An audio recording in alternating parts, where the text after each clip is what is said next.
gostaria de apresentar aqui a doutora Ruth Andrade, da SBPC, Escritório Regional do Piauí, que está aqui conosco como parceria do projeto Catingauí, que é um projeto originário de uma chamada do CNPq para a popularização da ciência no sul do Piauí.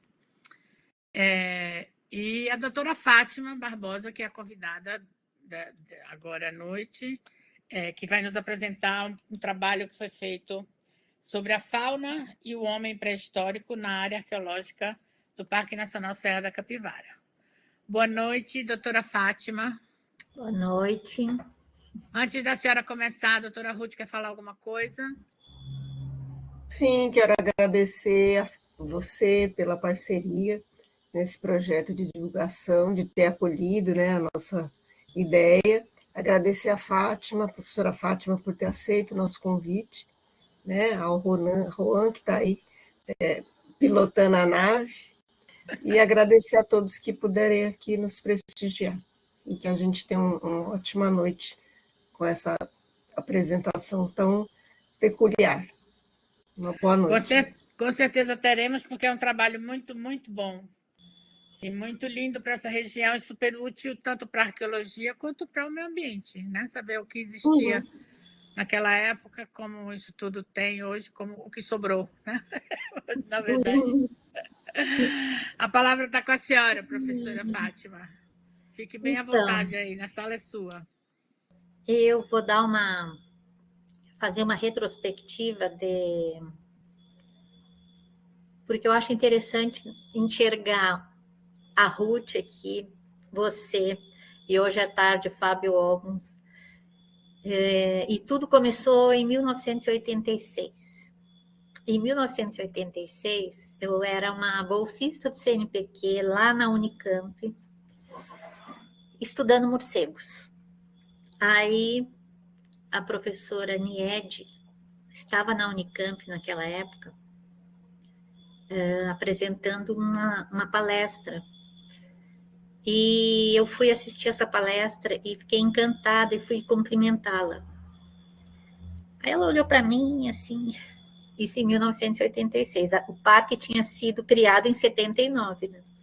Então ela estava juntando pesquisadores que se interessassem em vir para o sudeste do Piauí para começar um trabalho de pesquisa com fauna, com flora, com antropologia, com uma série de setores da ciência para dar sentido àquele parque que estava ali, né?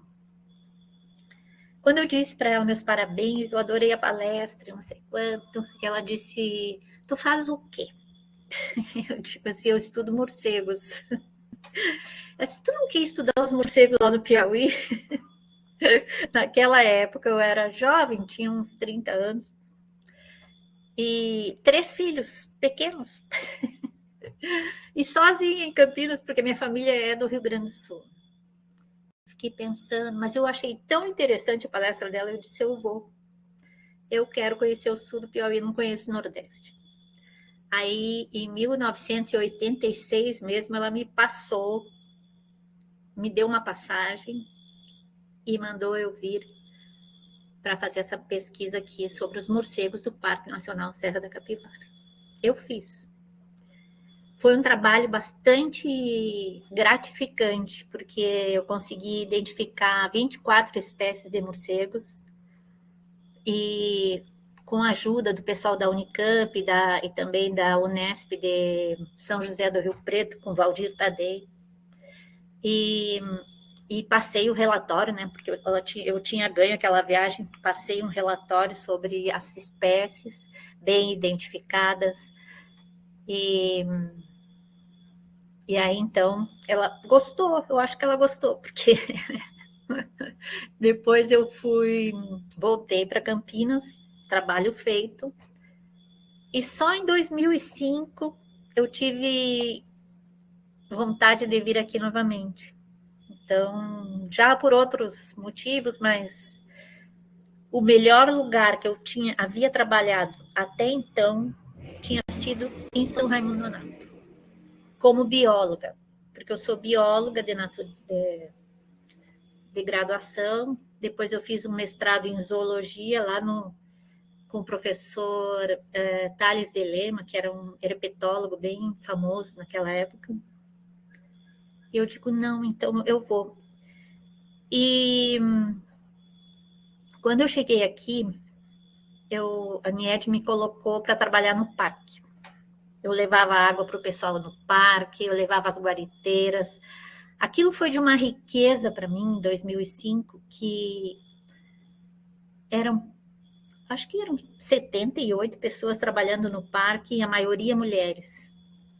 E fui me envolvendo, e fui gostando, e achei que elas me traziam muitos ensinamentos, e eu observava toda aquela diferença entre o meu tipo de vida anterior e o que eu estava tendo agora, e sempre São Raimundo saía ganhando, né? Eu achava que aquilo era bom demais. Então, de repente, a NIED pergunta, tu quer ser... o chefe do parque pediu demissão. Aí, fui esperar um helicóptero que chegava na frente do Museu do Homem ali, com Eugênia Medeiros e NIED. O helicóptero entrou dentro do museu, na área externa, né? Aí a Eugênia pergunta, NIED, quem vai ser o chefe do parque? A NIED olhou para mim, a Fátima. Eu digo, o quê? Naquela época, a minha perna tremeu, eu digo, não é possível.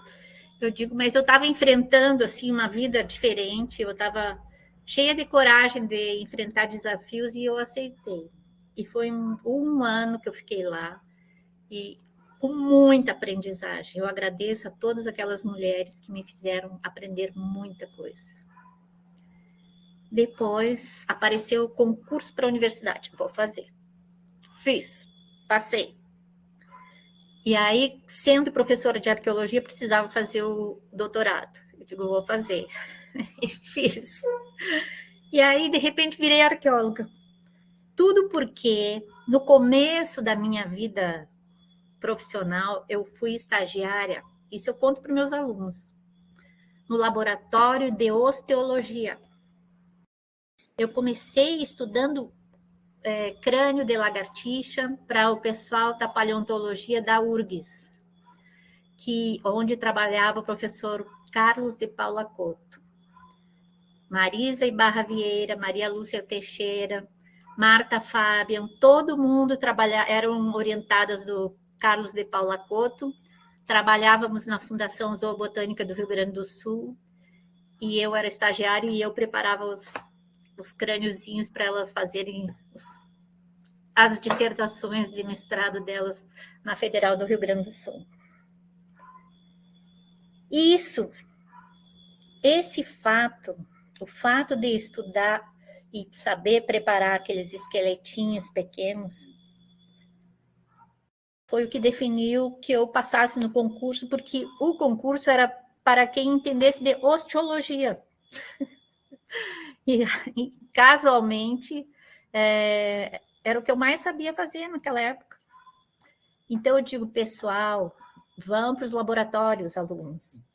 Aproveitem a manusear todo aquele acervo de lítico, cerâmica, coleções de referência para vocês aprenderem, porque isso define depois o futuro de vocês como pesquisadores. E foi o que aconteceu. Então, eu estou agora em São Raimundo há 20 anos. E quando eu cheguei aqui na Fundan, eu trabalhava no laboratório de vestígios orgânicos, onde estavam os ossos da fauna, os restos faunísticos, né? E, casualmente, naquela época, a fauna não tinha muita importância na pesquisa. Ela era sempre considerada um anexo das pesquisas de arqueologia. Ninguém tomava a fauna como objeto de pesquisa. Simplesmente, ela compunha o meio ambiente, então as pessoas colocavam uma lista no final do trabalho, tinha essa e essa e essa espécie de animal associada ao sítio. Pensando nisso, eu fiquei achando que a fauna poderia dizer muito mais para os arqueólogos, porque, na verdade, elas se mostravam em alguns sepultamentos, em fogueiras, e aquilo demonstrava comportamento humano, né? As relações que se estabeleciam entre a fauna e no contexto arqueológico com o homem, denotava o comportamento deles, é isso que eu quero mostrar para vocês. Vou passar aqui no slide. Professora, a gente vai deixar aqui a senhora com a tela para projeção e vamos ficar aqui no cantinho, qualquer coisa é só chamar. Tá bom, professora.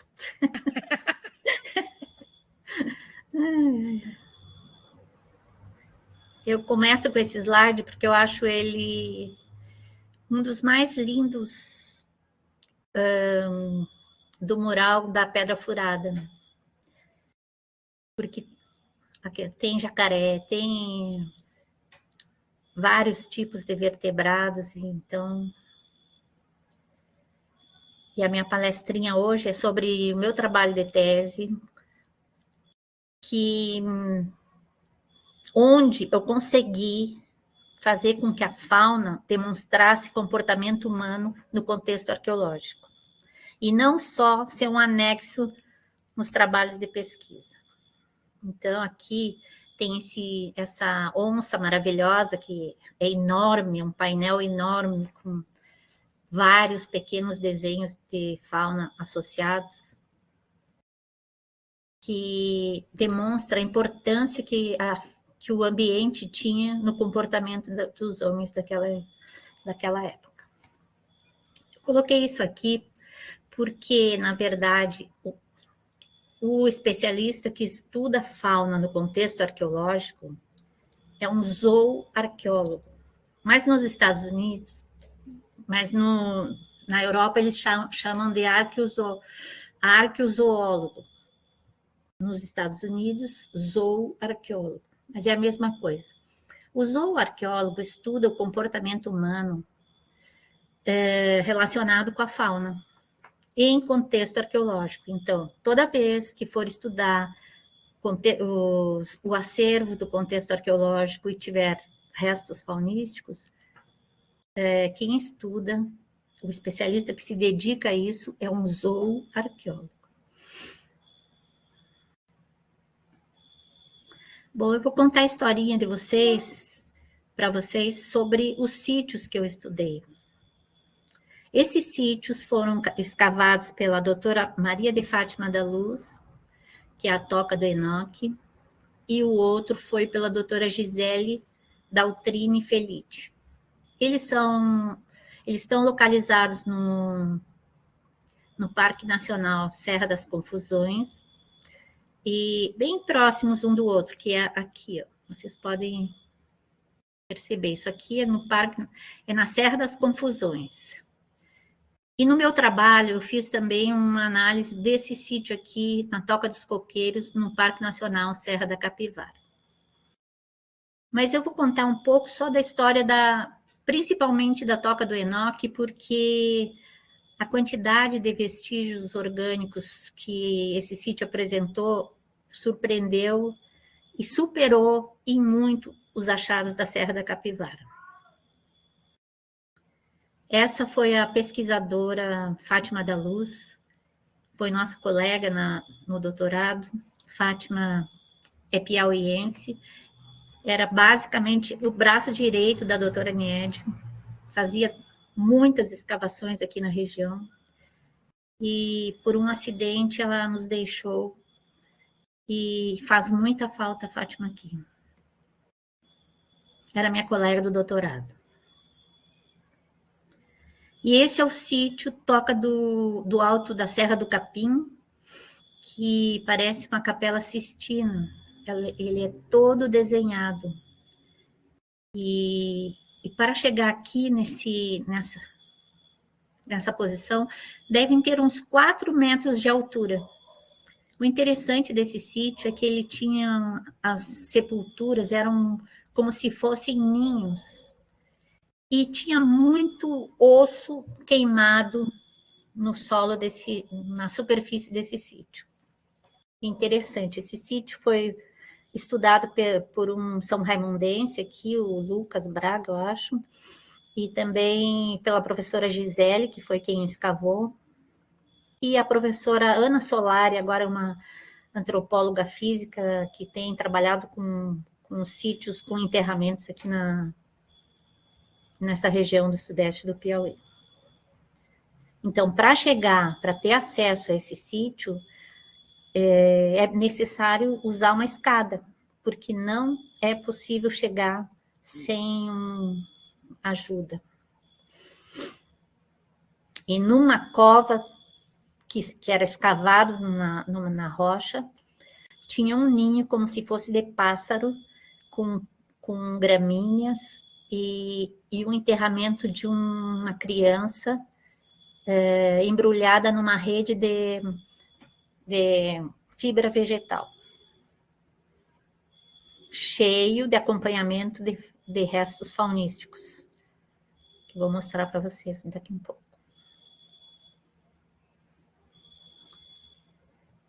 Então, vou dizer como é que eu fiz a minha escolha, né, para fazer essa análise. Né? Eu escolhi sítios que tivessem estruturas de combustão ou fogueiras e restos faunísticos e estruturas de enterramento.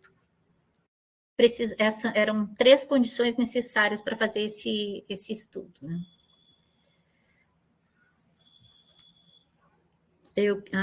Meu objetivo era saber quais as espécies animais estavam relacionados às estruturas de enterramento e às estruturas de combustão, para verificar que tipo de relação, qual a função dessa relação entre fauna e homem.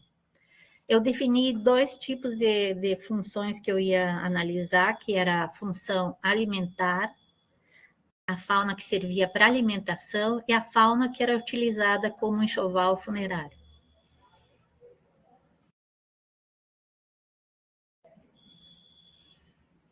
Então, as espécies de animal que foram estudadas nesses sítios foram aquelas espécies que estavam dentro das sepulturas, ou então dentro das fogueiras. Aí teve toda uma necessidade para fazer esse trabalho, era fazer a montagem de uma coleção de referência. Essa coleção de referência osteológica, né? Uma coleção de referência de ossos, ela tem sido feita desde 2006, mas a Fundan já tinha alguma coisa de esqueletos preparados para fazer a comparação entre o que a gente achava dentro das estruturas de enterramento ou combustão, e então tinha que ter um material para comparar. Se era um ossinho de mocó, se era um osso de sapo, se era um osso de tartaruga, se era um osso de veado. Então, para saber, com certeza, a gente teria que ter essa coleção de referência. Então, em contato com o IBAMA naquela época, porque nem existia ICMBio ainda, o ICMBio, se não me engano, é de 2008, fizemos uma solicitação de que todo o material encontrado nas estradas ou no parque, todo o material que eu digo são as espécies de animais mortos por atropelamento, assim, fossem direcionados para a Fundan e para a gente conseguir montar uma coleção que fosse significativa, né, com as espécies de vertebrados existentes no parque. A Ruth até começou a fazer uma coleção de invertebrados, né, Ruth? Mas ainda teria que continuar. Porque é muito importante, pessoal, a gente saber ter o material para poder comparar. Aí a gente prepara o esqueleto, faz o registro no livro tombo da coleção osteológica, faz a numeração e etiquetagem do material, e inclui na coleção. e faz uma planilha, né? Essa toda é os passos que foram dados para fazer a tese.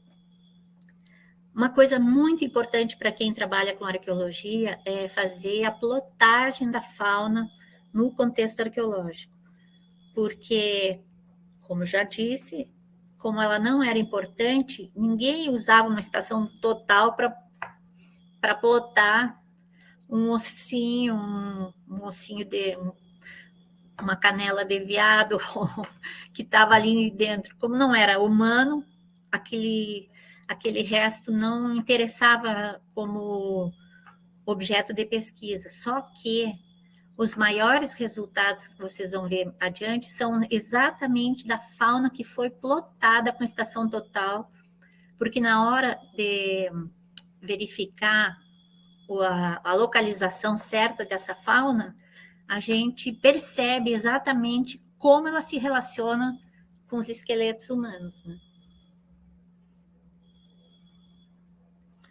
Aí vocês podem ver que esse sítio, Toca do Enoque, ele é um sítio que fica próximo a um paredão rochoso e apresenta 3 sepulturas. Uma sepultura com vários indivíduos e 2 sepulturas apenas com um indivíduo. Essa sepultura com vários indivíduos, ela foi de uma riqueza em termos de, que é esse caso aqui, a quantidade de fauna que se encontrou associada a esses esqueletos ensinou muita coisa para as pessoas que não... E ainda estamos descobrindo à medida que a gente vai estudando. Eu vou mostrar adiante, separadamente, cada resto faunístico que a gente encontrou. E aqui, para vocês terem uma ideia, é a quantidade de vestígios que foram encontrados na Toca do Enoque. Tinha cabelo, tinha carvão, tinha coprólito, tinha lítico, ocre, ossos, penas, uma série de sementes e vegetais. O importante nessa pesquisa sobre os restos encontrados, né, foi que também as sementes eram de árvores de porte amazônico. Então, a gente estava justamente numa época de transição. Esse sítio tem de 4 a 6 mil anos de idade, e nessa época se estabeleceu aqui a caatinga, né? Aqui está um perfil, né? Um corte no perfil para verificar como estavam localizados cada esqueleto humano. E aqui eu mostro para vocês os restos faunísticos encontrados. Só aqui nessa foto a gente tem um megalobulimos, que é essa concha grande aqui. Aqui tem uma mandíbula de cutia. Aqui tem um dente de felino. Nós temos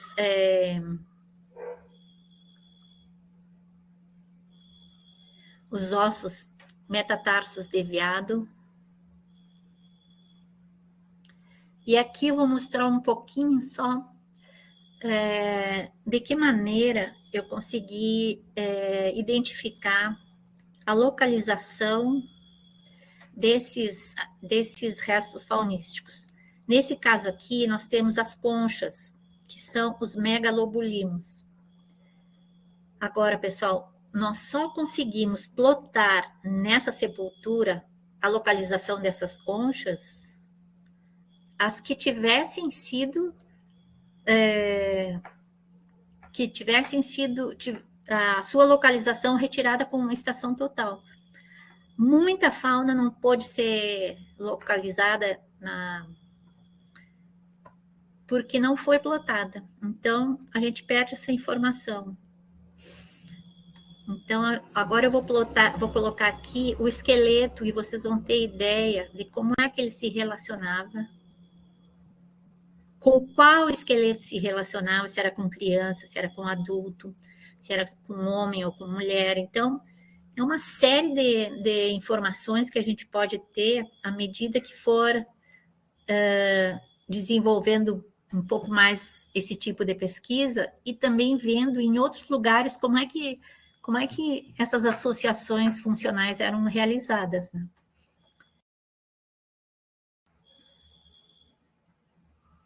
Aqui temos uma concha de megalobulimos perfurada e também cortada. Aqui temos uma concha de megalobulimos cortada dessa forma. E aqui, pessoal, a gente tem as 3 possibilidades. Nós temos uma concha inteira, nós temos um fragmento de concha que são todos cortados da mesma forma. E aqui nessa pedaço de argila, a gente tem pastilhas de concha que foram colocadas delicadamente em cima desse barro aí, né? A gente não sabe o que significa, mas eu acho que é interessante, porque nós tínhamos 93 conchas nesta sepultura, ou em pedaço, ou inteira, né? Uma coisa que eu vou adiantar para vocês, mas é um trabalho que está para ser publicado, é que as conchas inteiras, que inicialmente eu achava que eram conchas inteiras e fim, só que veio aqui na São Raimundo Nonato, há um ano atrás, uma malacóloga, a Cristina Pons da Silva, e veio também a Inga Ludmila Weinheimer Mendes, que é uma outra malacóloga, que foi minha professora, e quando elas olharam a concha, elas perceberam coisas que eu não tinha percebido, que era um corte na borda da concha, todas feitos da mesma forma, que deve ter sido para retirar o corpo mole do animal, e ao mesmo tempo que elas olharam dentro e viram que a columela não estava dentro da concha. Então, eles deixaram a concha totalmente oca. Eles retiraram a parte mole e retiraram a columela, que é aquela parte de concha também que serve para segurar o corpo do animal. Então, eles tiveram um trabalho extremamente diferenciado, né, para fazer o uso dessa concha como objeto de transporte de água, ou de comida, eu verifiquei que algumas tinham ocre dentro também. Outro animal que foi bastante importante nessa escavação, nesse sítio, foi a raposa. Não sei se vocês conseguem ver aqui, ó. Aqui são os colares de dente de raposa associados. E vestígios, restos faunísticos plotados em estação total. Apenas por terem sido plotados foi possível verificar onde é que eles estavam localizados em relação ao esqueleto. Esse trabalho eu tive a ajuda da professora Nívia Paula de Assis, que foi muito importante para ela fazer a interface dessas informações, né? Bom, existiam alguns restos faunísticos que eu até agora não consegui entender exatamente a função deles dentro da sepultura. Por isso, coloquei o termo votivo, que seriam objetos para a espiritualidade, por exemplo. Um deles é essa mandíbula de Caititu, que foram encontradas várias todas cortadas da mesma forma, colocadas na mesma sepultura. Então, a gente tem o catitu como objeto votivo, e vocês vão ver outros depois. Aqui nós temos dentes de felino, associados aos esqueletos também. Colares de mazama, né, que é o nosso veado aqui. Não é possível dizer exatamente qual é a espécie, porque aqui nós temos a mazama americana e temos a mazama goazoubira. Então, sabemos que esses pingentes são feitos de veado, mas não sabemos qual das duas espécies. Então, geralmente foi usado apenas até gênero. Se a gente puder seguir adiante, chegar até a espécie, seria muito melhor, mas no momento não foi possível.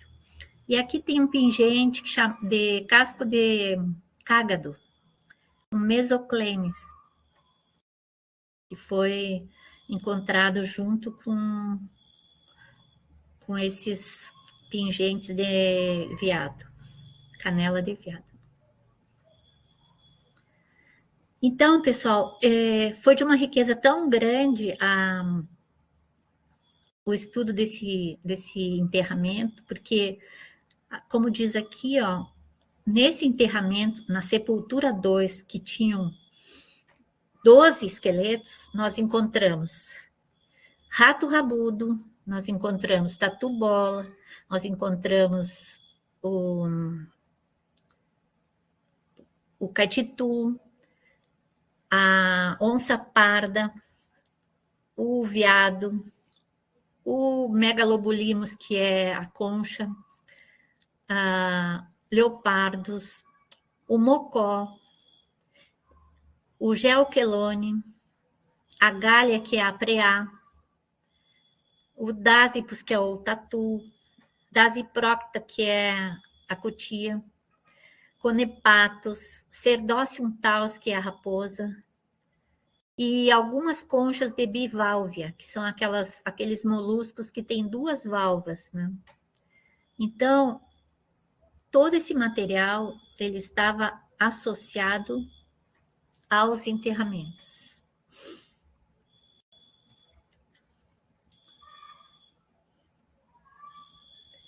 Na toca do Enoque, eu examinei 753 ossos, 725 dentes, 93 conchas, 10 galhadas de veado, 6 garras, 213 placas de tatu, num total de 1.800 restos faunísticos.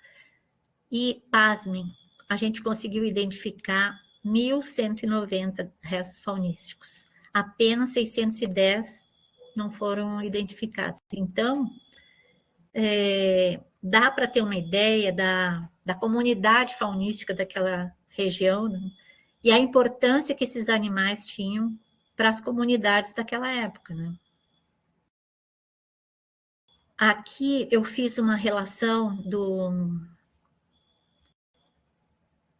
do Enoque e do capim, colocando a espécie, o que tinha em cada sítio. Mas eu já falei as espécies que a gente encontrou ali, eu não vou repetir novamente, porque às vezes tinha num sítio e não tinha no outro, mas praticamente eles apareciam nos 2 sítios, né? Bom, as espécies escolhidas são aquelas espécies que a gente considera como rituais, porque elas foram escolhidas para serem colocadas dentro da sepultura, né? Então, a gente tinha as conchas, né? Bivalve e megalobulimos. Nós tínhamos cágados, algumas ossos de aves, e na alimentação a gente tinha a Cariama cristata, a Penélope perspicillata e o tatu. O tatu tanto podia ser encontrado na fogueira, quanto na parte de enterramento. Vocês vão ver uma peça que eles fizeram com argila, muito, muito bonita.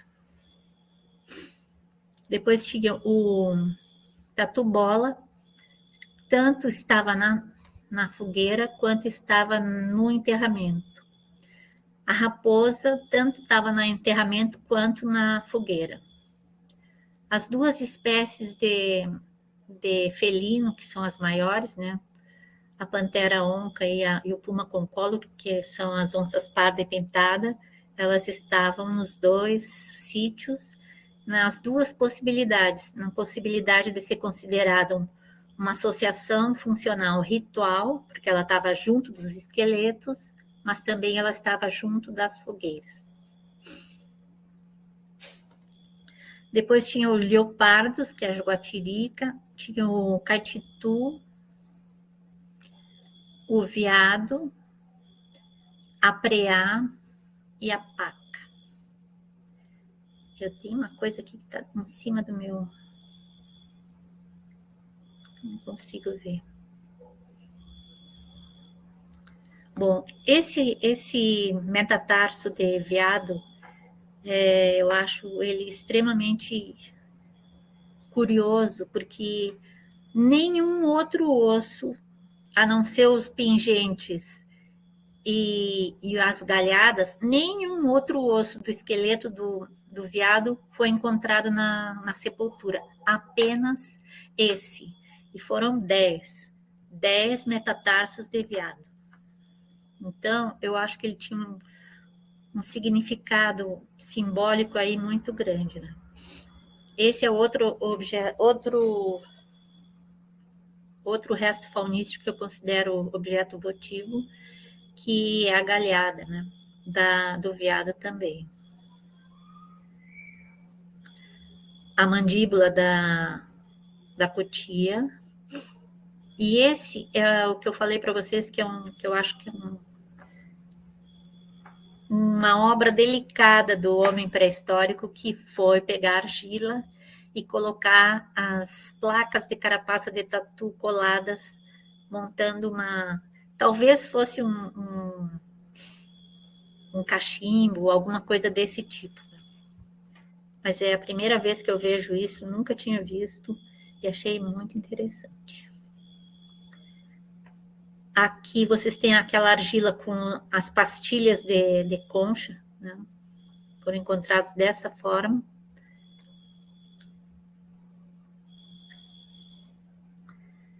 Então, esse estudo permitiu verificar a existência de diferentes espécies na área arqueológica Serra da Capivara, né? No sítio Toca do Enoque aparecem vários tipos de restos, porque os restos são dentes, são ossos, são carapaças, são pedaços de concha cortados, e nos dois sítios eles apresentam uma diversidade muito grande de tipos de restos faunísticos. E quanto à associação funcional dos restos, que significa que eles foram utilizados para algum fim, a gente viu que nas fogueiras foi possível verificar espécies de pequeno porte, principalmente da ordem cingulata, que são os tatus e os roedores, que principalmente preá. E mais tarde eu fiz uma pesquisa aqui e verifiquei que um dos itens que a população aqui tem preferência na alimentação é a preá, né? Então, e o tatu também. Então, desde épocas remotas, há mais de 6.000 anos, as pessoas comem tatu e comem preá aqui nessa região. Quanto ao enxoval funerário, que significa aqueles restos faunísticos que acompanham um esqueleto, houve preferência por animais mais significativos em termos de força, que foram os carnívoros, né? Os veados, os caititus, e representantes dos gastrópodes, que seriam as conchas de megalobulinos, na toca do Enoque. E na toca do capim, a gente achou carnívoros em maior quantidade. Constatou-se naquela época que ocorriam animais que hoje não estão mais presentes na área arqueológica Serra da Capivara, que é justamente a capivara e a paca, que são, né? Justamente a capivara e a paca. E observamos também, como já foi dito anteriormente, que eles usavam algumas partes dos animais como objeto votivo, objetos que eram colocados dentro da sepultura e que tivesse as mandíbulas do catitu cortadas. Me parece que é muito evidente que elas foram cortadas para aquele fim, né? Para serem colocadas dentro da sepultura. O motivo eu não sei.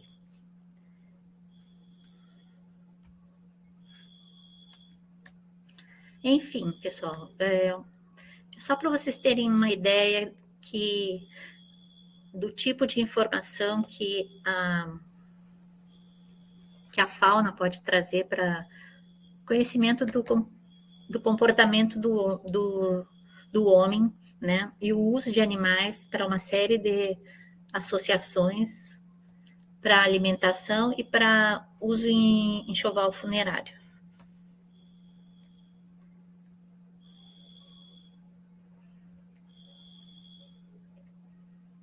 Era isso.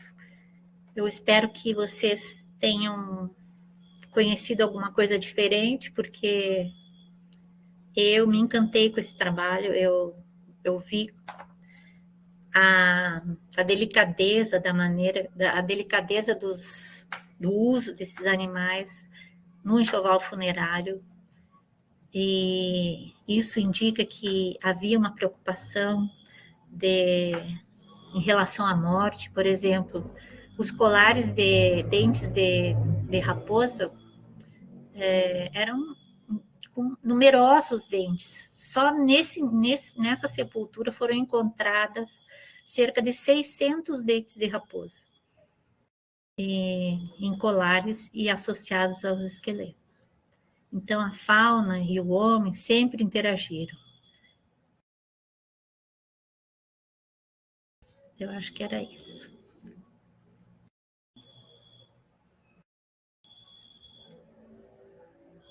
Bom, professora Fátima, esse seu trabalho me encanta realmente demais. E acho que, para mim, a escavação do Enoque foi a escavação mais bonita que teve, em termos de achado arqueológico, com esse conjunto de peças, de rituais e realmente é uma das coisas mais bonitas que eu já vi na minha vida. E a saudade da Fatinha ficou com essa foto dela no meio dessa escavação linda. Enfim, que maravilha de trabalho, Fátima. Meus parabéns.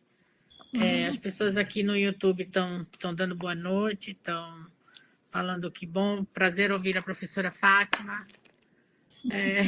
Igualmente, estar aqui com vocês é um prazer. Com certeza para nós também. Muito obrigada, professora. Realmente é muito lindo ver um trabalho completo, um trabalho minucioso, detalhado, bem realizado.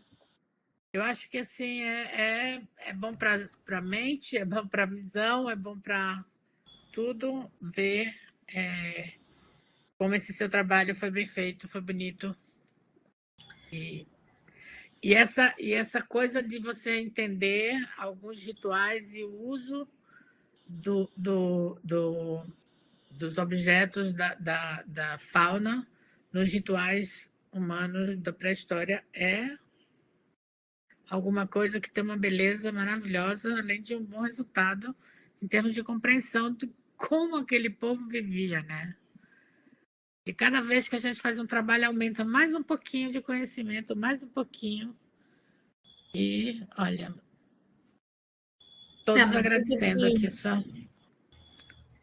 À medida que Ah, outras doutora, pessoas forem fazendo novas pesquisas, a gente pode verificar até a trajetória de grupos humanos pelos costumes, né?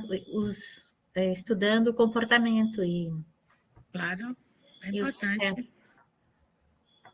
Perfeito, maravilhoso. Muito Obrigada pelo obrigada convite. mesmo. Ah, Professora Ruth, quer falar alguma coisa? Hoje todo mundo é professora aqui. Com Eu fui, certeza quero. continuo sendo até hoje. A Ai, palavra quero, está com... obrigada. Quero agradecer, né, a Fátima por ter se disponibilizado a trazer para a gente esse trabalho tão cheio de detalhes. E enquanto ela vai revelando aí os achados, né, que eu acredito que ela trouxe um panorama e tem muito mais ainda para ela mostrar para a gente. A gente já começa a fazer várias interpretações e pensar que desses resultados, quantos outros trabalhos podem decorrer para que a gente possa entender com ainda mais amplitude esse relacionamento do homem com a fauna, né? Porque ele fica muito claro e ele também nos dá pistas do quão esse relacionamento era de uso, era de cuidado, né? A diferença de como a gente hoje se comporta com esses animais e o quanto dá também a dimensão até mesmo da mudança do clima aqui, né? Com a presença desses animais nos enterramentos. Então, isso é muito importante, porque ele é um registro completo. É um registro de comportamento, é um registro de fauna, é um registro do tempo pretérito. Então, parabéns, que é um trabalho realmente muito significativo. E ele é um ponto de partida também para decorrer outros trabalhos e muito mais interpretações. Muito legal, parabéns. Muito obrigada por ter aceito o nosso convite. Eu que agradeço. Então, agora tem que fazer a continuação desse trabalho, misturar a pintura nessa história toda. Hein? Sim. Nossa, já pensou que maravilha? Associar a fauna da pintura rupestre Exatamente. nos E O projeto com enterramentos. certeza vai encontrar uma relação, né? Com certeza. O projeto inicial era fazer isso, mas depois não houve tempo suficiente. Mas agora você faz em pós-doc. Enfim.